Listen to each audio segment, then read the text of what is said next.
মাত্র ২,০০০ টাকার বিরোধ, আর সেই বিরোধ থেকে রক্তক্ষয়ী সংঘর্ষ, হাসপাতালে হামলা ও ভাঙচুর, এমনকি বিএনপি সভাপতিকে লাঞ্ছিত করার অভিযোগ। পটুয়াখালীর কলাপাড়ার মহিপুর এখন তোলপাড়।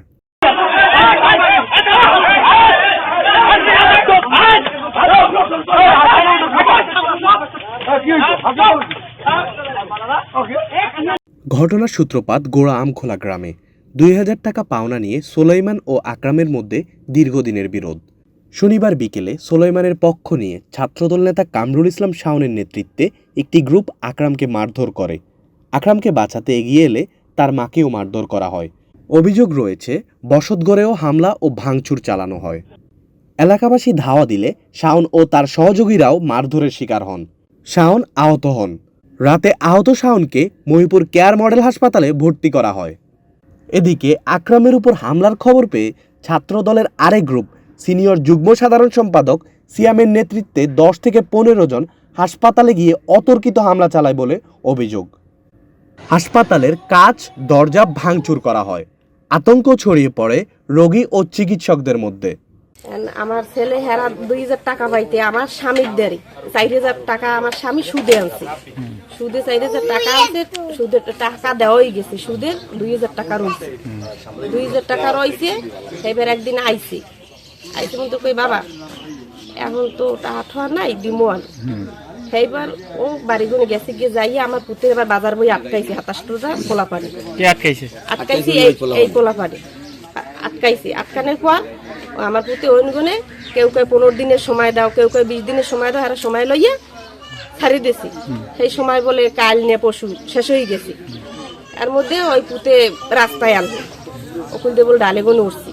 এর মধ্যে ৩-৪ হুন্ডু আইয়ে ওই পুঁতের ধরছে, ও আইয়ে সালাম দিয়েছে, সালাম দেওয়ার লাগলো হ্যাঁ সালাম লয় না লওনে হ্যাঁ কয়ে তো টাহার কি হচ্ছে এই যে কইয়েই মার শুরু করে দিছে।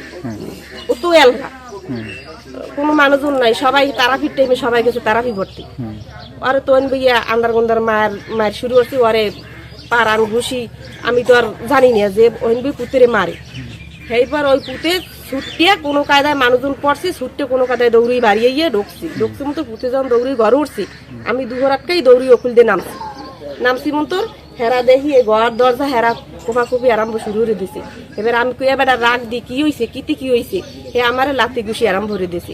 আমার এই জামা এই সিরিয়াল আইছে টানিয়ে, এই জামা টানিয়ে আমার সিরিয়াল আইছে লাতি ঘুষি আমারে দিয়ে হেয়ের পর হেরা গেছে বাইরে। হাসপাতালের ব্যবস্থাপনা পরিচালক এবিএম মনিরুজ্জামান জানান, আহতদের খুঁজতে এসে হামলাকারীরা ভাঙচুর চালায়।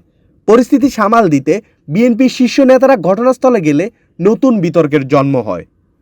একটা আতঙ্কগ্রস্ত হয়ে গেছি যে কি হইতেছে এটা, এবং রোগীর মধ্যে একটা আতঙ্ক তৈরি হয়েছে। ডাক্তাররা একটু ভয় পেয়ে গেছে আসলে কী হইতেছে এটা, ঠিক আছে। পরে আমরা জানলাম যে বাইরে 2 গ্রুপে গ্যাঞ্জাম লাগছে। সেই গ্যাঞ্জামের পক্ষে এক পক্ষ এখানে আশ্রয় নেওয়ার জন্য আসছে, তো বিপক্ষ পার্টি তাকে ধার দেওয়ার জন্য এখানে আসছে, ঠিক আছে। আনুমানিক ক্ষতি হয়েছে 1 থেকে 1.5 লক্ষ টাকা। আমরা সবাইকে বলছি, প্রশাসনকে আমরা ফুটেজ দিছি এবং আইনানুগ ব্যবস্থা নেওয়ার জন্য তাদের কাছে আমরা অনুরোধ জানাচ্ছি এটা যে আইনানুগ ব্যবস্থা নেওয়ার জন্য, যাতে মহিপুরে অদূর ভবিষ্যতে এরকম জিনিস না ঘটে। অভিযোগ উঠেছে পুলিশকে অবহিত করায় এবং হামলাকারীদের বিরুদ্ধে ব্যবস্থা নিতে বলায় মহিপুর থানা বিএনপির সভাপতি জলিল হাওলাদারকে লাঞ্ছিত করা হয়েছে। তবে এই অভিযোগ অস্বীকার করেছে ইউনিয়ন বিএনপির একটি অংশ। তাদের দাবি কথা কাটাকাটি হয়েছে, কিন্তু লাঞ্ছনার ঘটনা ঘটেনি। গোরাখাল নামক স্থানে ওখানে শাওন নামের একটি ছেলের ব্যক্তিগত টাকার একটা লেনদেন ছিল। একজনের কাছে টাকা পাবে, সেই টাকা চাইতে গেলে ওনারা টাকা না দিয়ে ওই ছেলের উপরে তর্ক, এক পর্যায়ে অতর্কিতভাবে হামলা। এবং এই হামলার কারণে তো আপনারা দেখছেন যোগাযোগ মাধ্যমে ফেসবুকে, আমিও দেখেছি, আপনারাও দেখেছেন, তার মাথায় আঘাত এবং শরীরের বিভিন্ন জায়গায় দেশীয় যে অস্ত্র রান্দার সেনা এগুলো নিয়ে তার উপরে অতর্কিতভাবে ঝাঁপিয়ে পড়ে।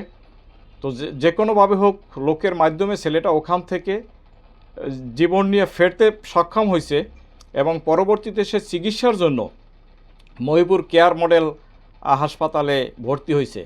তো হামলাকারীরা এই খবর জেনে আবার ওইখানে এসে পুনরায় দ্বিতীয়বার হামলার উদ্দেশ্যে কেয়ার মডেলে প্রবেশ করে এবং ওখানে ছেলেকে না পাইয়া ওই হাসপাতালের আসবাবপত্র ভাঙচুর করে। ছাত্রদল নেতা সিয়াম বলেন, তার বন্ধু আকরাম ও তার মায়ের উপর হামলার প্রতিবাদেই হাসপাতালে গিয়ে কথা কাটাকাটি হয়। ইচ্ছাকৃত হামলা নয়, পরিস্থিতির মধ্যে কিছু ক্ষয়ক্ষতি হয়েছে। প্রথমে কাহিনী হলো যে আমার বন্ধু, আমি বাজারের ভিতরে ছিলাম, আমার বন্ধু আকরাম আমাকে ফোন দিছিল গোড়া থেকে যে তোরা কই, একটু এদিকে আয়। তখন আমরা গেছি, ওখানে যাইয়া শুনতে পারি যে এই বাজারের এই রবিউল, শাওন, রাব্বি টাব্বি নামের ওরা কিছু দুষ্কৃতিকারীরা ওর কাছে যায়, গিয়ে ওকে কঠিনভাবে মারধর করে। মারধর করার পর ওর কাছ থেকে ফোন টোন সব কিছু ছিনিয়ে নেয় এবং তারপর ও যখন দৌড়ি যখন বাসার সামনে যায়, তারপর তারা বাসায় গিয়ে ওর মাকে পায়, ওর মাকেও তারা মারধর করে। মারধর করার পর ওর বাসায় দিয়ে কতগুলো টাকা ছিল, টাকাগুলো সব হাতিয়ে নেয়। তারপর মোবাইল নিয়ে ওরা বাজারে চলে আসে। তারপর যখন আমরা খবর পাই, তখন আমরা এলাকাবাসীর কিছু সাহায্য নিয়ে তখন আমরা কেয়ার মডেলের সামনে যাই, গিয়ে দেখি ওখানে ওরা রয়েছে। তারপর ওখানে আমরা ওদের যখন এটা প্রতিরোধ করতে যাব, তখনই ওরা কেয়ার মডেলের ভিতরে আশ্রয় নেয়। আশ্রয় নেওয়ার কারণে ওখানে আমাদের সাথে হাতাহাতি হয় এবং হাতাহাতি হওয়ার কারণে কেয়ার মডেলের কিছু জায়গায় ক্ষতি হয়। অন্যদিকে বিএনপি নেতারা বলছেন, দলের সভাপতিকে লাঞ্ছিত করা অনাকাঙ্ক্ষিত এবং জড়িতদের বিরুদ্ধে ব্যবস্থা নেওয়া হবে। মহিপুর থানার ভারপ্রাপ্ত কর্মকর্তা মোহাম্মদ খান জানান, সংঘর্ষ ও হাসপাতালে হামলার খবর পেয়ে পুলিশ ঘটনাস্থলে গিয়ে পরিস্থিতি নিয়ন্ত্রণে আনে। সিসিটিভি ফুটেজ সংগ্রহ করা হয়েছে। অভিযোগ পেলে জড়িতদের বিরুদ্ধে আইনগত ব্যবস্থা নেওয়া হবে। মাত্র 2000 টাকার বিরোধ, কিন্তু সেই বিরোধে রাজনৈতিক বিভাজন, রক্তপাত এবং হাসপাতালে হামলা।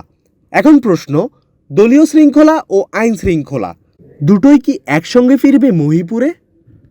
ইতিমধ্যেই এর মধ্যেই সজীব, রাজীব এবং ফরিদ এটার জন্য আমাকে প্রতিবাদ করে যে কোনো মামলা হবে না, আমরা মীমাংসা করব। কিন্তু মীমাংসা আমি যেতে রাজি না। মীমাংসা যখনই হবে তখনই যাদের আইনের আশ্রয় নেব, আমরা আইনে চিহ্নিত হবে কারা সন্ত্রাসী করেছে, তারপর মীমাংসার বিষয়টা পরে।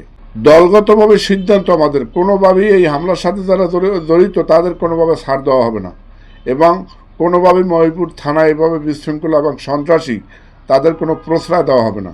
যে আমি ইউনিয়ন বিএনপির সেক্রেটারি, যে আপনি থানার এই থানার সভাপতি, এই থানার প্রেসিডেন্ট, যেহেতু দলীয় পোলাপনের ঝামেলা, আপনি বসেন, নয়তো 2টা ঘটনা 2টা মামলা নেন। তখন উনি এইটা সে এড়াই গেছে। আমি এইটা বলার পরেও ওই জায়গায় উপস্থিত আরও লোকজন তারাও একই সম্মতি জানাইছে যে যে সভাপতি সাহেব, জলিল ভাই, আপনি তো এটা বলতে পারেন না। যে জোর কণ্ঠে বলছি যে এই 2টা ঘটনা যারা জড়িত তাদের যদি পোস্ট থাকে, পোস্ট বহিষ্কার করবো, তাদের জরিমানা করবো, তাদের বিচার হইবে, আইনের আশ্রয় দিয়ে দেবো। এটা আমি জোর কণ্ঠেই বলছি। এইটা যদি সে অপমান মনে করে বা তারা লাঞ্ছিত মনে করে, আমি বলতে পারি না কিছু। এটা তো লাঞ্ছিত করার কোনো কথা না।